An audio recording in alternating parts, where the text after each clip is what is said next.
أهلا أهلا وسهلا بكل أصدقاء قناة مع مروة.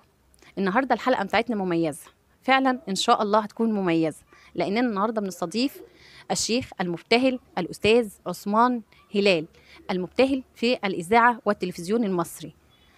حابة أتعرف عليك أكتر وتعرف جمهور قناة مع مروة.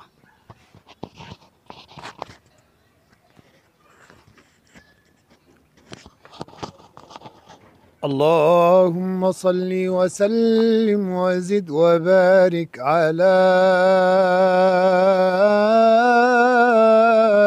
سيدنا النبي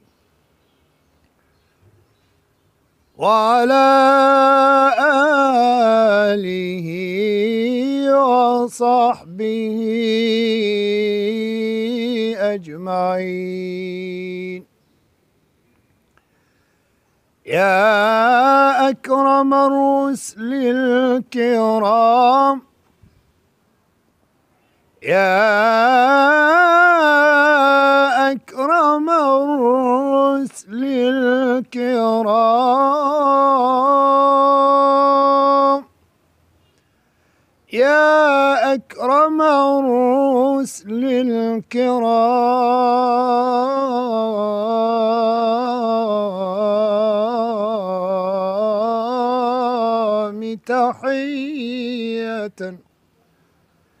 تحية منا إليك وردها بمرامي.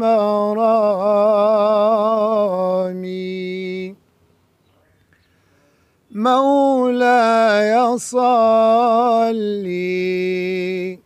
مولاي صلي، صلي وسلم دائما أبدا. مولاي صلي،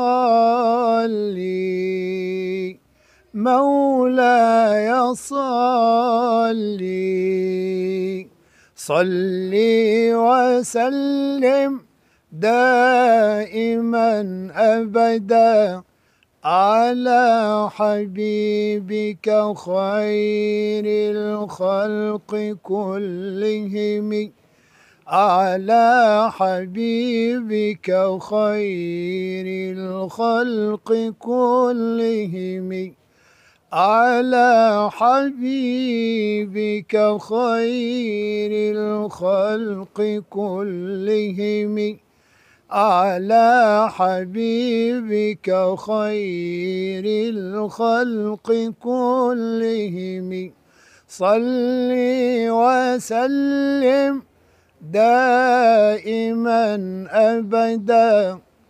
محمد محمد محمد محمد محمد محمد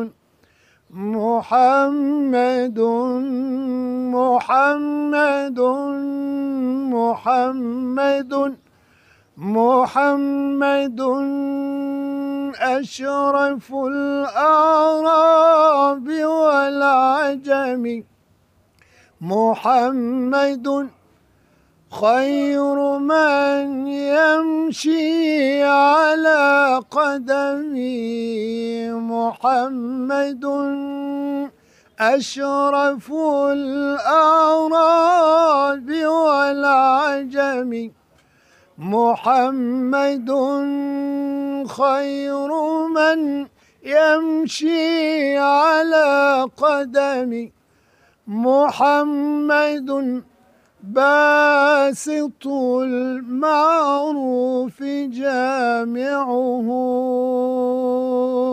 محمد نوره حقا على عالمي. قمر المدينة سيدنا النبي صلوا عليه. اللهم صل وسلم وزد وبارك عليه. اللهم صلي اللهم صلي. بجد انا مش عارفه اقول ايه. مفيش كلام بعد اللي اتقال ده. يا جماعه النهارده كانت اول حلقه، بس اوعدكم انها مش هتكون اخر حلقه. خلي بالكم مش هتكون اخر حلقه، لان بجد انا متاكده انكم كلكم استمتعتم زي ما انا مستمتعه جدا بالصوت. اللهم بارك اللهم بارك اللهم بارك. ما تنسوش الاشتراك في قناه مع مروه، وطبعا التعليقات الجميله والموضوعات اللي انتوا هتختاروها هنتكلم فيها. يلا سلام عليكم.